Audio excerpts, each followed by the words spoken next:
Hello, guys and gals, and welcome to another episode of Skills and Abilities. Today, we're going to be talking about the probably one of the most popular caster abilities of the Paladin, which is Blessed Hammer. Blessed Hammer is a skill that has a very interesting past, and I feel like we should probably talk about that past before we talk about the future or the present. Let's talk about the present next. But the past is very weird for Blessed Hammer. So a lot of people have very correctly surmised that because concentration affects hammers, that fanaticism should too, or might should affect it as well. But even though they are correct, they are also wrong, which I know is kind of confusing. But they are correct, and they are also wrong at the same time. And this is because of the very checkered and very odd past of this particular ability. So Blessed Hammer is a spell. It is not a melee ability. And because of this, it is not supposed to be affected by any kind of melee damage enhancement, which might, concentration, and fanaticism are all melee enhancements, not spell enhancements. However, Blessed Hammer is not a melee ability. It's not a ranged ability either. It is classified as a spell. And as such, it's not supposed to be affected by any melee enhancement. However, due to a bug a long time ago, Blessed Hammer was actually affected by the concentration aura. Only the concentration aura. And it was definitely a bug. The developers found out about it, patched it, and removed it from the game. And Blessed Hammer went back to being a mediocre skill that really didn't do a large amount of damage. Unfortunately, for the entire rest of the game, they liked it, and the developers didn't. So there was a huge uprising, pitchforks and flame torches were involved, and they rushed the headquarters. So I'm not exactly sure how it happened, but I know there was a lot of negative feedback within the community. The developers decided to re-add it as a feature, which means that, yes, they had admitted that concentration should have never affected Blessed Hammers, but they also decided that because everybody liked it so much, they were going to add it back into the game as a feature. And when they added it back into the game as a feature, everybody started utilizing it. Now, how does this particular bugged interaction work? Well, basically, Blessed Hammer, it gets 50% of the rated value of concentration. So right now, if I were to go ahead and beef up concentration, let's go ahead and put some points in real quick. I could get concentration up to a pretty massive 480% increased damage. However, it doesn't give 480% increased damage. It gives half of that, so 240% increased damage to hammers. I have to beef up hammers too, though. So if I put all my points into hammers, I've now got 451 to 456 magic damage. But if you check on the screen, you'll notice that it doesn't say 451 magic damage. It says 1,533 to 1,550, which isn't really a lot, to be honest. To get the maximum effect out of Blessed Hammers, you have to build the synergies for it. So that is Blessed Aim and Vigor. Blessed Aim is over here, and Vigor is over here. Once you beef up Vigor and Blessed Aim to their maximum, you'll notice that I'm sitting at a nice 8,000 damage, basically average, 8,800 average damage per hammer.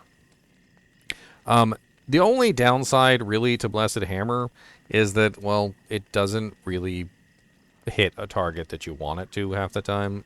It's not like a lot of other abilities that you can aim. Well, I mean, you can aim it if you really get used to the way that it spirals, and spiral it does.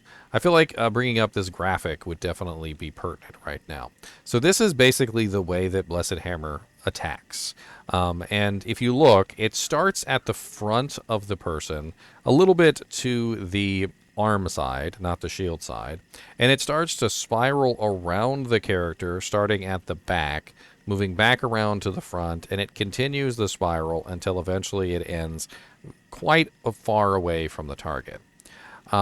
It continues this until it disappears. It does not disappear if it hits a target. It actually pierces through targets, and it does an additional 50% damage to undead. It is magic damage. Now, magic damage both has its pros and its cons.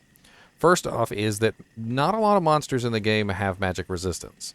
So for the most part, that 8,900 damage on the character screen is pretty much what you get. You're getting exactly what Blessed Hammer states for most monsters that you fight.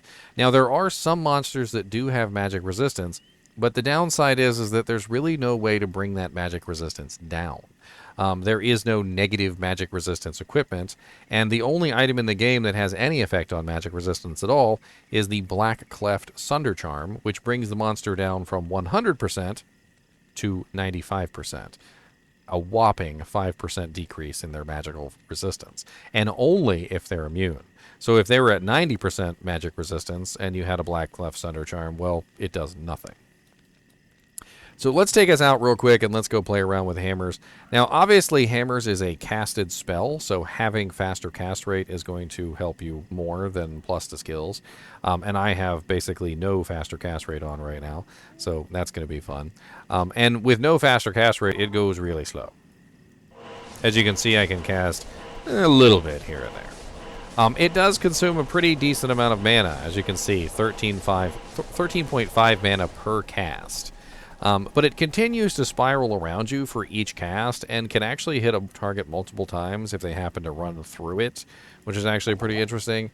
So when you go across a bunch of monsters like this, as you can see, it tends to hit pretty hard, and it can kill monsters pretty effectively with just one or two connective hits. The unfortunate side effect of the spiraling, however, is that, well, it doesn't like hard targets. And anytime you come across any area with any kind of hard target, it's going to dissipate. The easiest place I can take you to is somewhere like Spider Forest, which has a bunch of walls. And you'll notice that when I cast the ability, if it happens to hit a wall, it immediately disintegrates. In tight areas, it will disintegrate immediately as it comes out of basically my arm here, my weapon hand, and immediately hits the wall. This means that when you're fighting in tight spaces, one of the absolute worst, by the way, is Maggot Lair. Hammers tend to be absolutely awful in terms of damage output in those zones, because it's going to just hit any known obstacles, and it's going to do pretty awful damage in those areas. You usually need a pretty wide open space to get your maximum damage output from hammers, because the wide open space is going to net you the easiest way to dish out your damage. There is only a handful of monsters within the game that are actually immune to magic damage, and that's one of the reasons why I took you guys here, because I wanted to show you the one or two monsters that are actually immune to magic damage.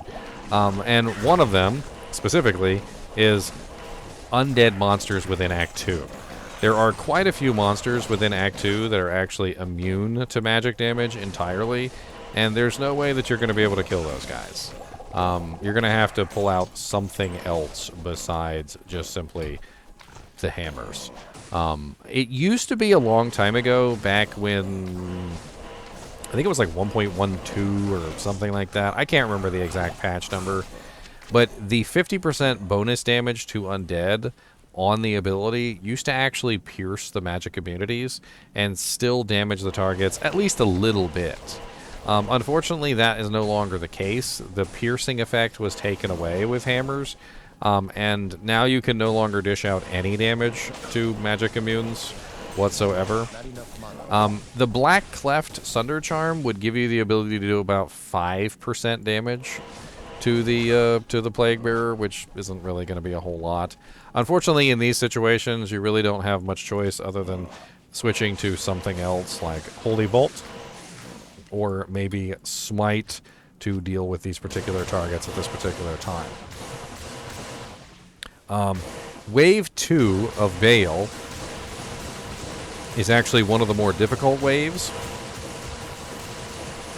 And the reason why Wave 2 of Bale is more difficult is because, well, that's the wave that's immune to magic. So Hammerdens often have a lot of issues getting through Wave 2 of Bale, and there are multiple strategies that involve various other ways of dishing out damage.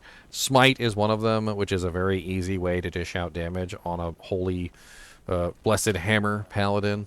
You can also utilize other things like Holy Bolt or Fist of the Heavens if you go down that route. There is also various kinds of auras that can be utilized as well, like maybe you want to be a Dream Hammerden or something like that. And there's tons of different Hammerden like hybrid builds out there that can definitely get the job done. But hammers by themselves will struggle a little bit on some other stuff. Now, I said earlier that being magic damage is both a pro and a con. And what I mean by this is that when it comes to damage output, you can actually get a monster down to negative 100% of a resistance. So if I was a fire sorceress, a lightning sorceress, or a cold sorceress, I could bring down the resistance of a monster pretty darn low.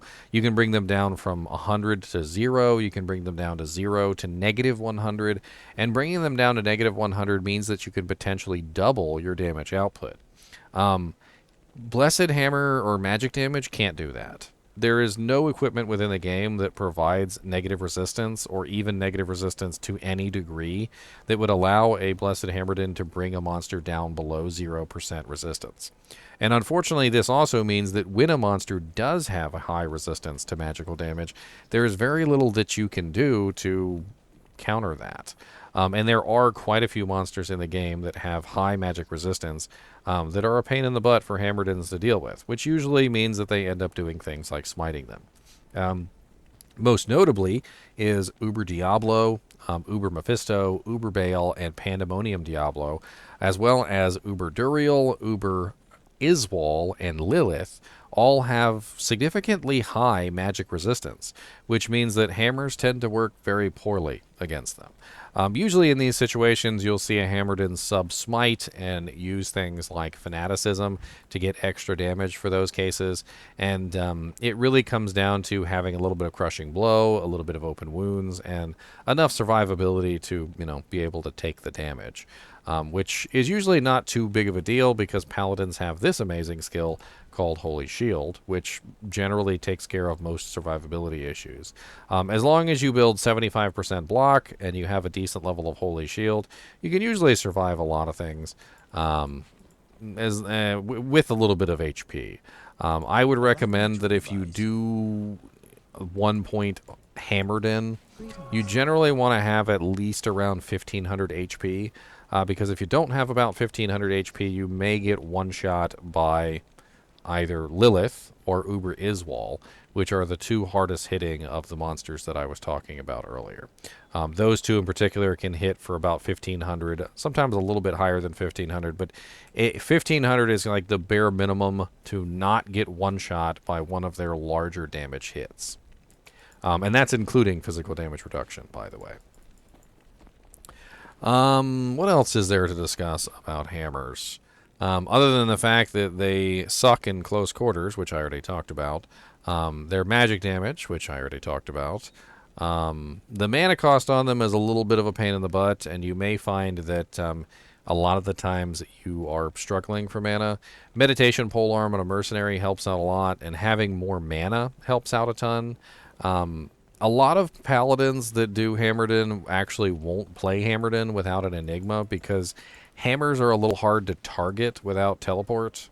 Enigma is one of those silly things that I generally don't tend to use on my Paladins, but I can totally see why characters would want to use the teleport on their Enigma Paladin, but I personally don't think it's necessary. Like, it gets to the point where literally I've heard people say this, and I've heard them say it on a regular basis.